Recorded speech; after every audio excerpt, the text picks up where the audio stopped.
प्रिय छात्रों, जैसा कि आप लोगों को पता है कि आने वाले समय में अक्टूबर में आपका पीईटी का एग्ज़ाम होने जा रहा है और ये पीईटी का एग्ज़ाम आपका सेकंड टाइम में होने जा रहा है।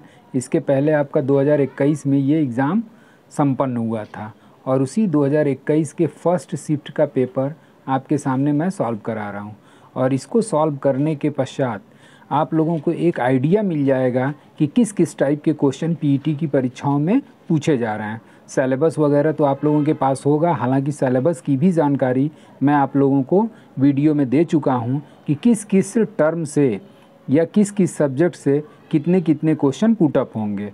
तो सिर्फ ये पीईटी का जो एग्ज़ाम है फर्स्ट शिफ्ट का, इससे आपको ये आभास होगा, अंदेशा होगा कि कहाँ तक हम अपनी तैयारी कर सकते हैं। तो इसी टाइप के क्वेश्चन पीईटी की परीक्षाओं में पूछे जाते हैं। ये आधार के रूप में आप लोग इसको देख करके पीईटी की तैयारी का बेस बना सकते हैं।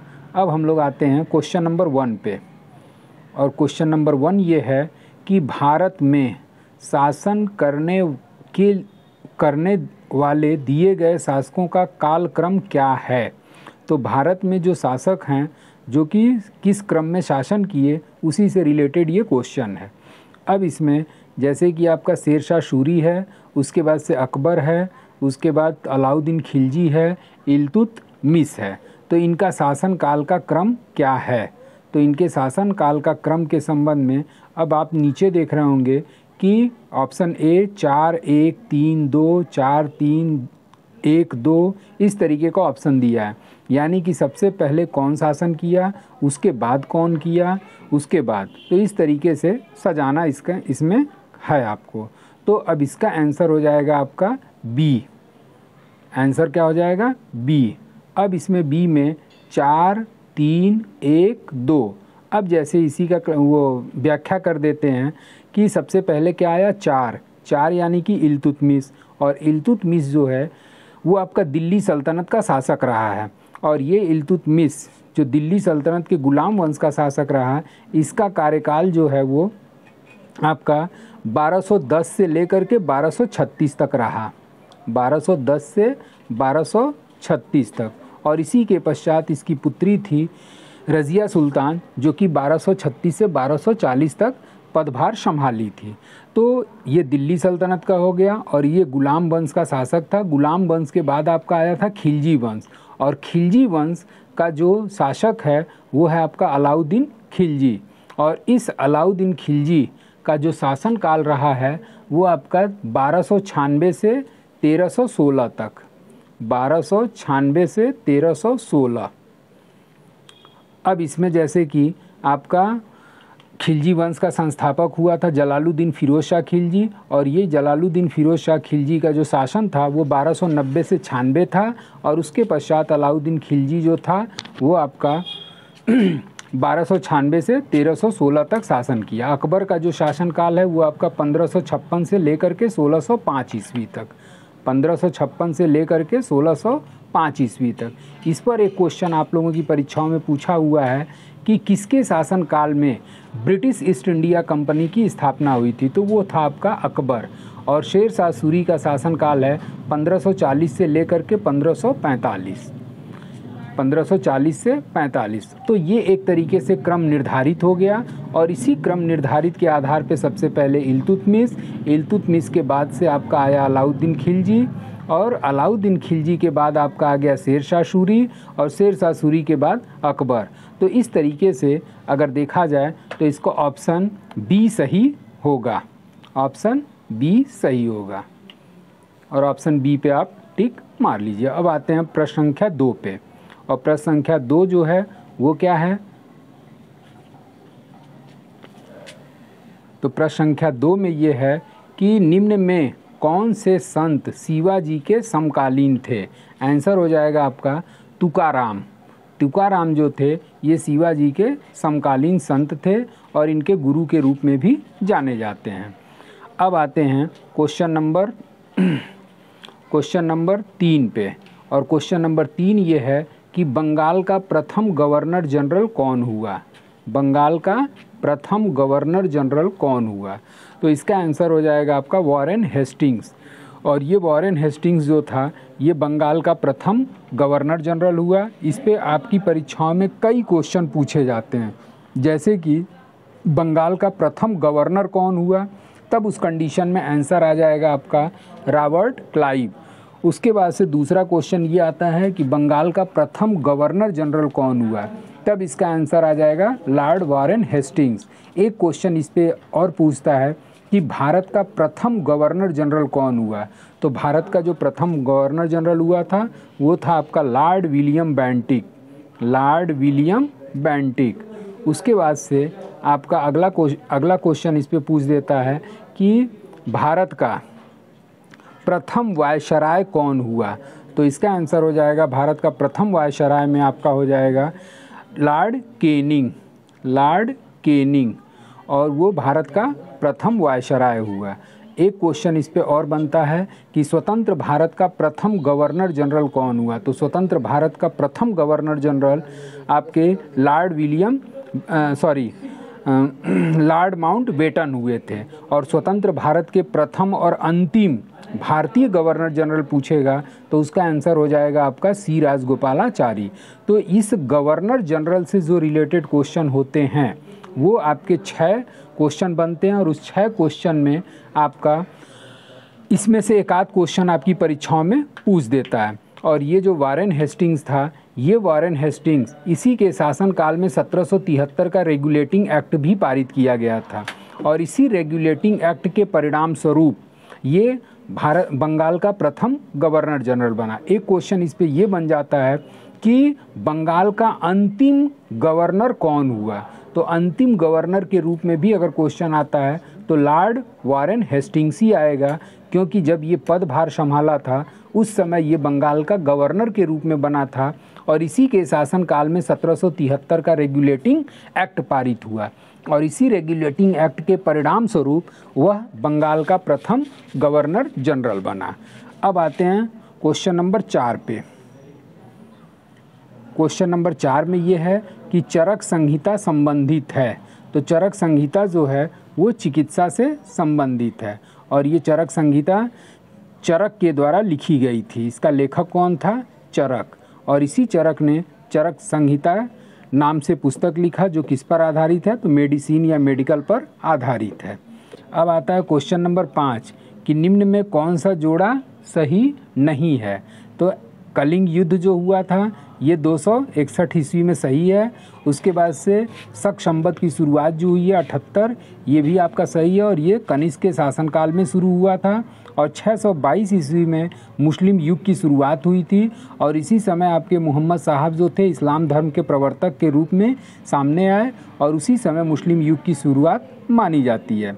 अब औरंगजेब की जो मृत्यु है, ये आपका औरंगजेब की मृत्यु वाला जोड़ा जो है सही नहीं है। इनकी मृत्यु 1709 में न होकर के 1707 ईस्वी में हुई थी। तो इस तरीके से क्वेश्चन नंबर 5 में कौन सा जोड़ा सही नहीं है, तो औरंगजेब की मृत्यु वाला जोड़ा सही नहीं है। इसकी मृत्यु 9 की जगह पे 7 होना चाहिए। अब आते हैं क्वेश्चन नंबर 5 पे, 6 पे, और इनमें से किसे भारत के ग्रैंड ओल्ड मैन के नाम से जाना जाता है? तो इसका आंसर हो जाएगा दादा भाई नौरोजी।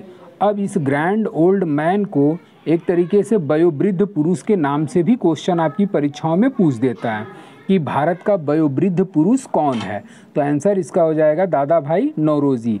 इसके साथ साथ एक और क्वेश्चन आपकी परीक्षाओं में पूछता है कि ग्रैंड ओल्ड लेडी के नाम से किसे जाना जाता है? तो ग्रैंड ओल्ड लेडी के नाम से एनी बेसेंट को जाना जाता है। तो इस पे आपका 6वें पे आपका 2 क्वेश्चन बन जाता है, ओल्ड मैन और ओल्ड लेडी ऑफ इंडिया के नाम से क्वेश्चन बनता है। अब आते हैं क्वेश्चन नंबर 7 पे। सन 1915-16 में किसके नेतृत्व में 2 होम रूल की शुरुआत की गई थी? तो इसमें आपका आंसर हो जाएगा तिलक और एनी बेसेंट। और इसी तिलक और एनी बेसेंट के द्वारा 1916 में होम रूल लीग की स्थापना की गई थी। और ये दोनों होम रूल लीग की जो स्थापना की है, तो ये दोनों अलग अलग क्षेत्रों में अपने होम रूल का प्रचार प्रसार करते थे। इसमें एनी बेसेंट की पुस्तक का भी नाम पूछ देता है कि होम रूल का प्रचार प्रसार एनी बेसेंट ने किस पत्रिका या किस मैगज़ीन या किस पुस्तक के माध्यम से किया था। तो एनी बेसेंट की जो पत्रिका थी वो कॉमनवेल्थ थी, जबकि लोकमान्य तिलक की केसरी और मराठा के माध्यम से इन्होंने होम रूल का प्रचार प्रसार किया था। अब आते हैं क्वेश्चन नंबर 8 पे कि निम्न का मिलान करें, सही मिलान करें। इसमें से कौन सा किससे संबंधित है, इसी को मिलाना है। तो इसमें आपका ब्रह्म समाज के जो संस्थापक थे ये थे आपके राजा राम मोहन राय। और इसी राजा राम मोहन राय के द्वारा 1828 ईस्वी में, इसका सन भी कभी कभी परीक्षाओं में पूछ देता है, 1828 ईस्वी में ब्रह्म समाज की स्थापना राजा राम मोहन राय के द्वारा किया गया है। यानी कि ए का क्या हो गया, तीसरा। रामकृष्ण मिशन की स्थापना किसके द्वारा की गई थी, तो रामकृष्ण मिशन की स्थापना स्वामी विवेकानंद के द्वारा 1897 ईस्वी में की गई थी। ये सन आप लोग ज़रूर ध्यान दीजिएगा, क्योंकि हो सकता है कि ये जो सन है आपका, ये अन्य परीक्षाओं में भी पूछ सकता है या इसमें भी पूछ सकता है, क्योंकि ये पैटर्न यही रहेगा और हो सकता है क्वेश्चन क्या हो जाए आपका, चेंज हो जाए। तो इस तरीके से ब्रह्म समाज वाला आपका हो गया ए का तीसरा, राजा राम मोहन राय। रामकृष्ण मिशन का 1897, स्वामी विवेकानंद। उसके बाद से आर्य समाज, और आर्य समाज के थे आपके दयानंद सरस्वती। और इस दयानंद सरस्वती के द्वारा 1875 ईस्वी में दयानंद सरस्वती ने आर्य समाज की स्थापना किया। और सत्य शोधक समाज के संस्थापक थे ज्योतिबा राव फूले। और इस ज्योतिबा राव फूले द्वारा सत्य शोधक की समाज की गई थी। और एक ऑप्शन आपका अलग से दे रहा है, तो इससे कोई लेना देना नहीं है। और इस सत्य शोधक समाज की स्थापना ज्योतिबा राव फूले द्वारा 1873 ईस्वी में की गई। तो ब्रह्म समाज की स्थापना राजा राम मोहन राय 1828 ईस्वी। उसके बाद से स्वामी रामकृष्ण मिशन की स्थापना आपका विवेकानंद के द्वारा, और आर्य समाज की स्थापना 1875 में दयानंद सरस्वती, और सत्य शोधक समाज ज्योतिबा राव फूले।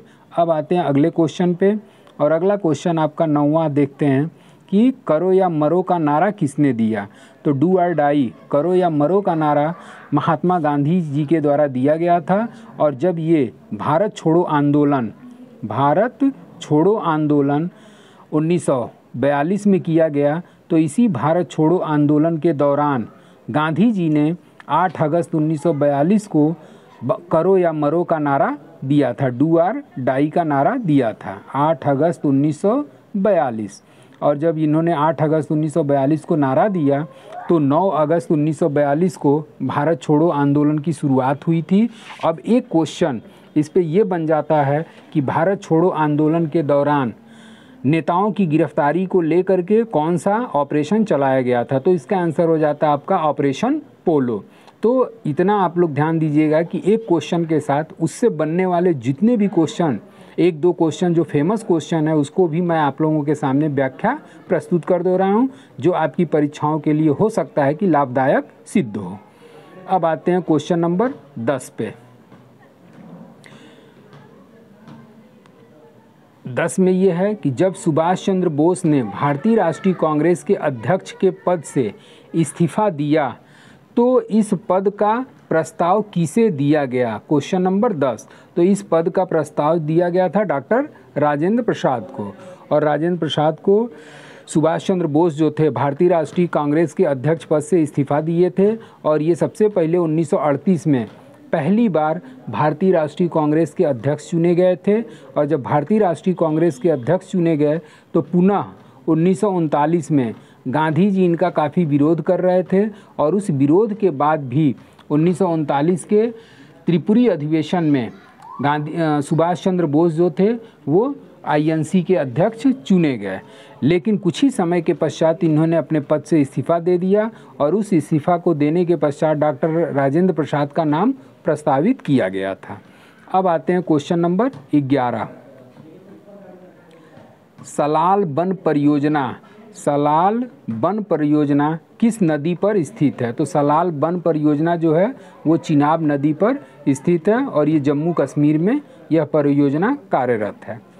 तो परियोजनाओं से भी आपका एक क्वेश्चन जरूर आने की संभावना बनती है। उसके साथ साथ वन्य जीव अभ्यारण्य पे भी आपके प्रश्नों की संख्या बनने की संभावना बनती है। अब आते हैं क्वेश्चन नंबर 12। वसंत विषु होता है, तो वसंत विषु जो है वो आपका 21 मार्च से शुरू होता है। मतलब बसंत ऋतु की शुरुआत जाड़े के बाद से कब होता है? तो 21 मार्च से वसंत विषु की शुरुआत की जाती है या होती है। अब आते हैं राजस्थान में खेतड़ी परियोजना किसके उत्पादन के लिए प्रसिद्ध है? तो खेतड़ी परियोजना जो है आपका तांबा के लिए प्रसिद्ध मानी जाती है। Question number 14। खेतड़ी जो है वो आपका राजस्थान में स्थित है। Question number 14। काजीरंगा राष्ट्रीय उद्यान कहाँ स्थित है? तो काजीरंगा जो राष्ट्रीय उद्यान है वो आपका असम में स्थित है। आंसर क्या हो जाएगा? असम। और ये राष्ट्रीय उद्यान अभी हमने बताया, इसके पहले अभी हम क्वेश्चन देखे भी नहीं थे, तो अभी हम बताया कि वनों से क्वेश्चन आपके बनने की संभावना होती है, राष्ट्रीय उद्यान या अभ्यारण्य से। इस पे थोड़ा सा एक चीज़ और फोकस कर लीजिएगा कि कौन सा उद्यान किसके लिए फेमस माना जाता है। तो काजीरंगा राष्ट्रीय उद्यान असम में है और ये एक सींग वाले गैंडे के नाम से जाना जाता है। अब आते हैं क्वेश्चन नंबर 15। निम्न में कौन सी हिमालयी नदी तंत्र की नदियां हैं? तो इसमें हिमालयी तंत्र की नदियां आपका जो हिमालय की श्रेणियों से निकलती हैं, एक तो आपका अच्छी तरीके से जानते होंगे कि गंगा, और गंगा जो है हिमालय के गंगोत्री से निकलती है, और दूसरा हो जाएगा आपका ब्रह्मपुत्र, और इस ब्रह्मपुत्र का भी उद्गम स्थल जो है वो हिमालय की पहाड़ियों से होता है। तो इसका आंसर 2 और 3। अब इसमें देखिए कि आंसर 2 और 3 आपका बी है, तो बी आपका सही होगा। अब आते हैं क्वेश्चन नंबर 16 कि बैंक दर का क्या अर्थ है? तो बैंक दर का अर्थ है बैंक दर के अर्थ में आपका हो जाएगा डी, देश के केंद्रीय बैंक द्वारा ली जाने वाली आधिकारिक ब्याज दर। मतलब जो भी बैंक रेट होता है या बैंक रेट का मतलब ये होता है कि केंद्रीय बैंक जो भी हम लोगों को आधिकारिक ब्याज देता है वही बैंक दर के रूप में जाना जाता है। अब आते हैं क्वेश्चन नंबर 17। यदि आरबीआई नगद कोषानुपात को घटा दे तो साख सर्जन पर क्या असर होगा? तो आंसर हो जाएगा साख सर्जन जो है वो बढ़ जाएगा। आरबीआई नगद कोषानुपात को घटा दे तो साख सर्जन पर असर क्या होगा? तो वो बढ़ जाएगा साख सर्जन। अब आते हैं क्वेश्चन नंबर 17। इनमें से किस प्रकार की अर्थव्यवस्था में संसाधनों पर निजी अधिकार होते हैं और आर्थिक गतिविधियों का मुख्य उद्देश्य लाभ अर्जित करना होता है? तो इसका आंसर हो जाएगा आपका पूंजीवादी। अब आते हैं क्वेश्चन नंबर 19 कि 100 रुपये के नोट किसके द्वारा हस्ताक्षरित होते हैं? तो आरबीआई का गवर्नर। इस पे एक क्वेश्चन और आपकी परीक्षाओं में पूछता है कि 1 रुपये के नोट पर किसके हस्ताक्षर होते हैं? तो 1 रुपये का जो नोट होता है उस 1 रुपये के नोट पर आरबीआई के गवर्नर वित्त सचिव का हस्ताक्षर होता है, वित्त सचिव। इसके साथ साथ जितने मूल्य वर्ग के नोट हैं भारत में जो भी प्रचलित हैं, 1 रुपये को छोड़ करके बाकी सभी नोटों पर आरबीआई के गवर्नर का हस्ताक्षर होता है। और ये क्वेश्चन आप ध्यान रखिएगा कि 1 रुपये के नोट पर वित्त सचिव का हस्ताक्षर होता है। अब आते हैं क्वेश्चन नंबर 20। फेमा का पूर्ण रूप क्या है? तो फेमा का पूर्ण रूप है foreign exchange management act, foreign exchange management act, FEMA. इसका पूर्ण रूप फॉरेन एक्सचेंज मैनेजमेंट एक्ट। अब आते हैं क्वेश्चन नंबर 21। क्वेश्चन नंबर 21 में भारत के संविधान में जन स्वास्थ्य एवं स्वच्छता किसमें शामिल है? तो आंसर हो जाएगा आपका राज्य सूची। और इसी राज्य सूची में जन स्वास्थ्य एवं स्वच्छता से संबंधित प्रावधान दिए गए हैं। और जो भी राज्य सूची में 61 विषय वर्तमान में शामिल हैं और इसी 61 विषयों पर राज्य सरकार जो है कानून बनाने का अपना अधिकार रखती है। तो उसी 61 विषय में आपका जन स्वास्थ्य एवं स्वच्छता है, जो राज्य सूची का विषय के रूप में जाना जाता है। क्वेश्चन नंबर 22, भारत में पंचायती राज व्यवस्था इसके अंतर्गत रखी गई है। तो भारत में पंचायती राज व्यवस्था जो है वो आपका डीपीएसपी राज्य के नीति निदेशक तत्व में रखी गई है। और ये डीपीएसपी जो है संविधान के अनुच्छेद 36 से लेकर के 51 तक में और भाग 4 में वर्णित है।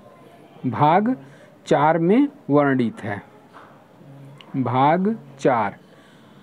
और इसी भाग 4 का वर्णन जो है या भाग 4 का विस्तार 36 से आर्टिकल 36 से 51 तक है। और इसी 36 से 51 में आर्टिकल 40 जो है वो आपका पंचायती राज संबंधी प्रावधानों का उल्लेख करता है।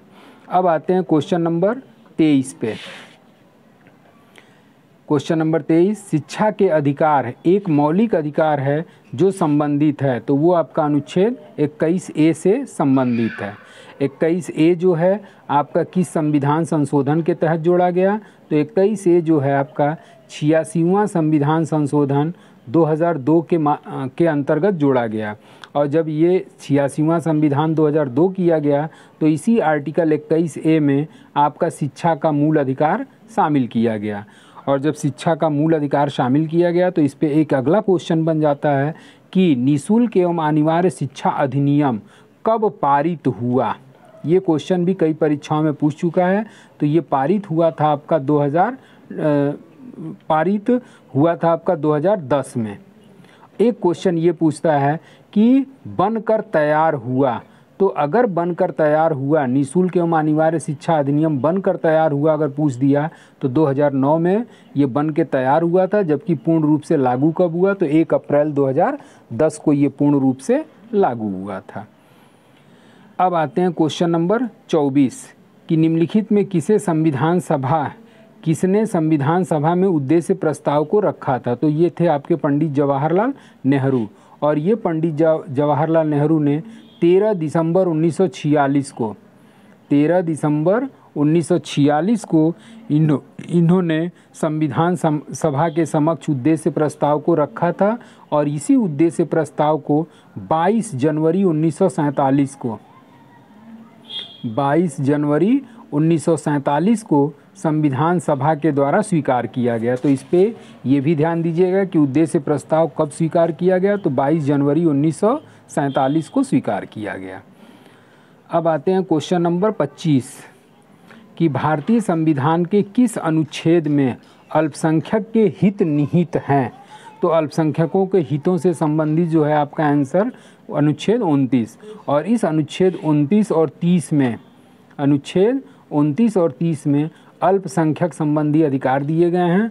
और कभी कभी क्वेश्चन इन परीक्षाओं में ये भी पूछा है कि अल्पसंख्यक में कौन कौन शामिल हैं। तो अल्पसंख्यक वर्ग में वर्तमान में भारत में जिन्हें अल्पसंख्यक की श्रेणी में रखा गया है उसमें मुस्लिम हो गए, सिख हो गए, पारसी हो गए, बौद्ध हो गए, जैन हो गए। तो इस तरीके से ये 6 वर्गों को शामिल किया गया है। अब आते हैं क्वेश्चन नंबर 26 कि ठोस चालक में धारावाहक होते हैं। क्वेश्चन नंबर 26, तो इसका आंसर हो जाएगा फ्री इलेक्ट्रॉन्स, मुक्त इलेक्ट्रॉन्स। तो ठोस चालक में धारावाहक होते हैं, मुक्त इलेक्ट्रॉन के रूप में ये धारावाहक के रूप में कार्य करते हैं।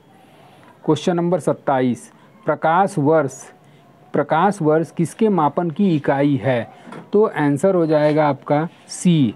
एक वर्ष में निर्वात में प्रकाश द्वारा चली गई कुल दूरी ही क्या कहलाती है? प्रकाश वर्ष के मापन की इकाई मानी जाती है। मतलब एक वर्ष में निर्वात में प्रकाश द्वारा चली गई कुल दूरी किस नाम से जानी जाती है? तो प्रकाश वर्ष के नाम से जानी जाती है। अब आते हैं क्वेश्चन नंबर 28 पे। ब्लीचिंग पाउडर का रासायनिक नाम क्या है? तो ब्लीचिंग पाउडर का रासायनिक नाम जो है आपका आंसर हो जाएगा बी। और इस बी में आपका कैल्शियम ऑक्सीक्लोराइड, जिसका शॉर्ट नेम या रासायनिक नाम CaOCl2 करके होता है। तो ब्लीचिंग पाउडर का रासायनिक नाम कैल्शियम ऑक्सीक्लोराइड होता है। क्वेश्चन नंबर 29, 18 कैरेट सोने में खरे सोने का प्रतिशत कितना होता है? तो 18 कैरेट सोने में खरे सोने का प्रतिशत 75% होता है। अब आते हैं जैसे कि सोने की कई कैटेगरी होती है, 18 कैरेट, 22 कैरेट, 24 कैरेट। तो इस तरीके से उस जितना भी कैरेट निर्धारित है उसमें सोने की मात्रा का प्रतिशत अलग अलग होता है, जिसमें 18 कैरेट सोने में खरे सोने की प्रतिशतता होती है 75%। क्वेश्चन नंबर 30, और क्वेश्चन नंबर 30 में संतरा जो है बहुतायत मात्रा में पाया जाता है, संतरे में बहुतायत में होता है, तो आंसर हो जाएगा आपका विटामिन सी। तो इस तरीके से इसका 75% और संतरे में बहुतायत रूप से विटामिन सी पाया जाता है। अब आते हैं कि भारत में किस शहर में लाइट हाउस परियोजना का क्रियान्वयन नहीं हुआ।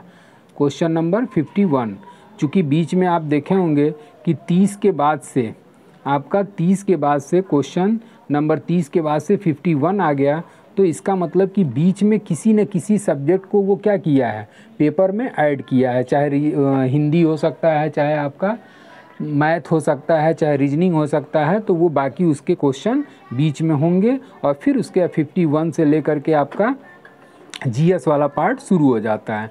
तो इसमें 51 में यह है कि किस शहर में लाइट हाउस परियोजना का क्रियान्वयन नहीं हुआ, तो आंसर इसका हो जाएगा पटना। और ये पटना में लाइट हाउस परियोजना का क्रियान्वयन नहीं हुआ, बाकी 4 शहरों में इसका प्रोजेक्ट जो है इम्प्लीमेंटेड किया गया।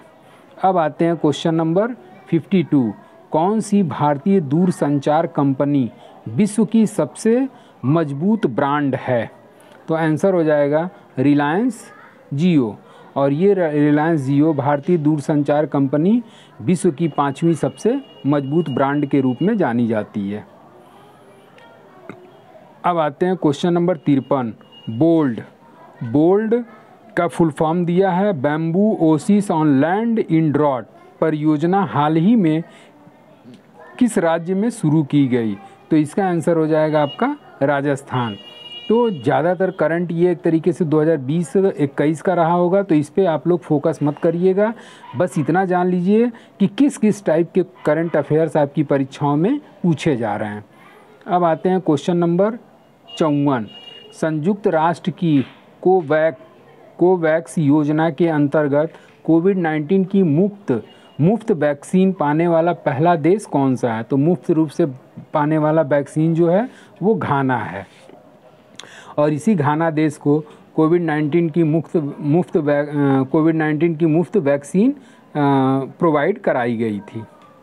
क्वेश्चन नंबर 55, अंतरिक्ष में जाने वाली भारतीय मूल की दूसरी अमेरिकी महिला अंतरिक्ष यात्री कौन है, तो शीर्षा बंदला। इसका आंसर क्या हो जाएगा, शीर्षा बांदला।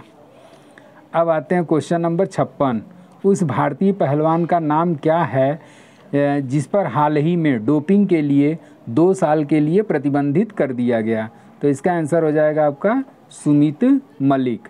और ये खिलाड़ियों द्वारा किसी भी प्रकार का अगर नशा लेकर के गेम खेला जाता है तो उसके पहले इनकी डोपिंग टेस्ट कराई जाती है, और अगर वो डोपिंग टेस्ट में किसी मादक द्रव्य का सेवन करते हुए खेल खेलते हैं तो उनके लिए एक तरीके से प्रतिबंधित कर दिया जाता है।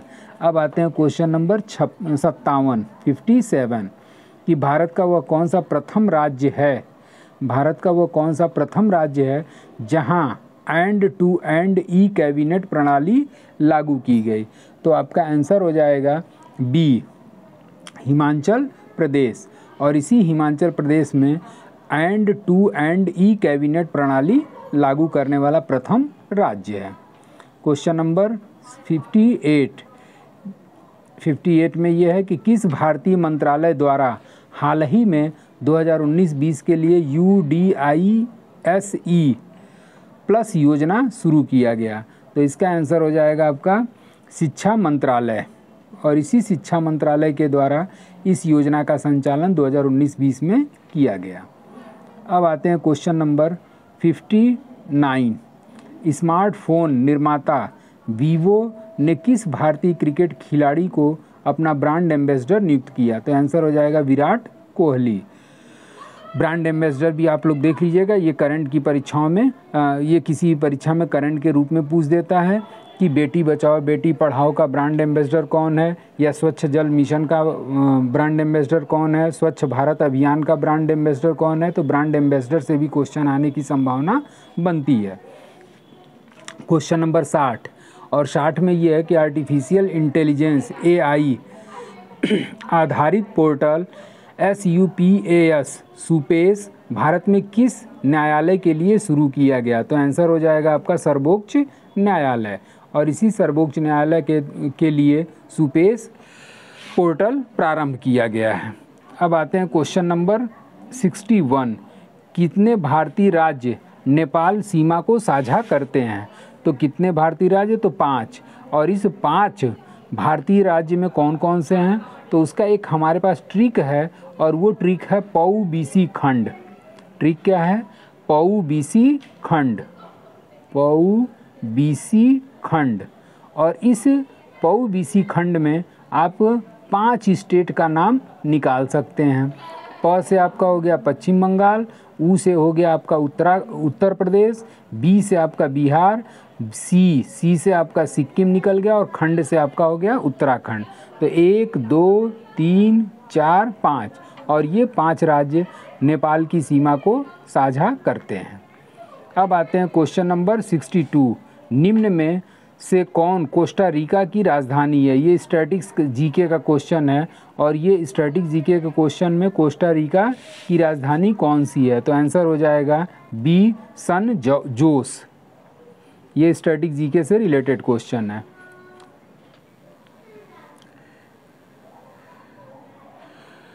अब आते हैं क्वेश्चन नंबर 63 पे, और 63 में ये है कि केंद्र शासित क्वेश्चन नंबर 63 कि केंद्र शासित प्रदेश लक्षद्वीप की आधिकारिक भाषा क्या है? तो इसका आंसर हो जाएगा आपका मलयालम, और मलयालम जो है वो लक्षद्वीप की आधिकारिक भाषा के रूप में जानी जाती है। क्वेश्चन नंबर 64 कि भारतीय संविधान के अनुसार लोकसभा के सदस्यों की अधिकतम संख्या क्या है? तो भारतीय संविधान के अनुसार लोकसभा के सदस्यों की अधिकतम संख्या 552। इस पे थोड़ा सा विवाद उत्पन्न भी हुआ था, क्योंकि ये आपका 2021 का पेपर हुआ, और 2019 में ही आपका 104वां संविधान संशोधन किया गया 2019 में, और उसमें जो 2 एंग्लो इंडियन से संबंधित पद था उसको समाप्त कर दिया गया। तो जब 2 समाप्त किया गया तो वहाँ पर अधिकतम सदस्यों की संख्या 550 होनी चाहिए, जबकि ये आयोग ने अपने आंसर की में 552 ही जारी किया था। तो इस वजह से हम इसे 552 ही लेकर के चलेंगे। अब आते हैं क्वेश्चन नंबर 65, और क्वेश्चन नंबर 65 ये है कि हिंदी दिवस कब मनाया जाता है? तो हिंदी दिवस आपका 14 सितंबर। कभी कभी इसी पे क्वेश्चन पूछ देता है कि विश्व हिंदी दिवस कब मनाया जाता है, और पहला ऑप्शन दे देता है 14 सितंबर। तो विश्व हिंदी दिवस और हिंदी दिवस दोनों में आपका मंथ और डेट का अंतर है, तो इसको थोड़ा सा आप लोग ध्यान दीजिएगा कि भारत में जो हिंदी दिवस है वो 14 सितंबर को, जबकि विश्व अगर पूछेगा तो इसका आंसर हो जाएगा 10 जनवरी, और 10 जनवरी को विश्व हिंदी दिवस मनाया जाता है। विश्व हिंदी दिवस के रूप में मनाया जाता है। अब आते हैं क्वेश्चन नंबर 66 कि इनमें से कौन सार्क का सदस्य नहीं है? तो सार्क का सदस्य देश जो है वो म्यांमार नहीं है, और इस सार्क वाले पे भी हम आपको ट्रिक प्रोवाइड कराते हैं, और इस ट्रिक का है अपनी MBBS। अपनी MBBS,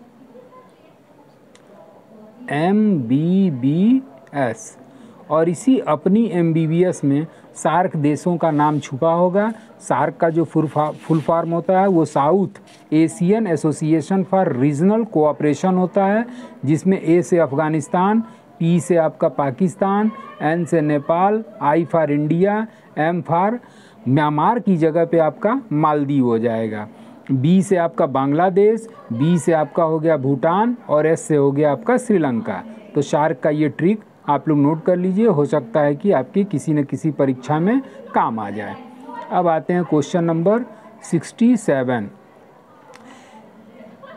किस स्थान पर अजंता एलोरा की गुफाएं स्थित हैं? तो आंसर हो जाएगा औरंगाबाद, और ये औरंगाबाद कहाँ पड़ता है? तो ये औरंगाबाद आपका पड़ता है महाराष्ट्र में, और इसी महाराष्ट्र में आपका अजंता और एलोरा की गुफाएं मिलती हैं। अजंता गुफा का निर्माणकर्ता कौन था? तो अजंता गुफा का निर्माणकर्ता आपका गुप्त शासकों द्वारा कराया गया था, जबकि एलोरा गुफा का निर्माणकर्ता राष्ट्रकूट शासक थे। और इसका भी एक ट्रिक है, एरा अगु खच नचो, जो कि अक्सर परीक्षाओं में इसमें से एक आध क्वेश्चन आ जाता है, एरा अगु खच नचो। और ये जो ट्रिक है इसमें कौन किस शासक के द्वारा बनाया गया, ये सारा इसमें इंक्लूड है, जो आपको आने वाले समय में मैं शॉर्ट वीडियो या किसी प्रकार के वीडियो में आपको डाउनलोड करके इसका क्लासिफिकेशन कर दूंगा। अब आते हैं क्वेश्चन नंबर 68 पे कि ओणम किस भारतीय राज्य अथवा केंद्र शासित का सांस्कृतिक उत्सव है? तो आंसर हो जाएगा केरल। और केरल में ओणम जो है एक सांस्कृतिक उत्सव के रूप में मनाया जाता है। अब आते हैं क्वेश्चन नंबर 69 पे, और 69 में ये है कि कौन सा ग्रह सूर्य के सबसे नज़दीक है? तो आंसर हो जाएगा आपका बुध। और बुध जो है वो सबसे नज़दीक ग्रह है और सबसे छोटा ग्रह के रूप में भी जाना जाता है। अब आते हैं क्वेश्चन नंबर 70 कि नोबेल पुरस्कार जीतने वाले प्रथम एशियाई कौन थे? तो नोबेल पुरस्कार जीतने वाले प्रथम एशियाई में रविन्द्रनाथ टैगोर, जिन्हें 1913 में साहित्य के क्षेत्र में गीतांजलि नामक पुस्तक के लिए पहली बार नोबेल पुरस्कार प्रदान किया गया, जो एशिया से रिलेटेड पहले व्यक्ति थे। तो इस तरीके से आपका क्वेश्चन नंबर 70 कंप्लीट हुआ, और एक तरीके से ये आपका पीईटी परीक्षा के फर्स्ट शिफ्ट का पूरा पेपर का एनालिसिस हमने कर दिया। अब इसी से संबंधित आप तैयारी अपनी जारी रखें कि किस किस टाइप के क्वेश्चन आपकी परीक्षाओं में पूछे जा रहे हैं, और इसका पीडीएफ जो है आपको टेलीग्राम पे हम डाल देंगे। आज के लिए बस इतना ही। Thank you so much.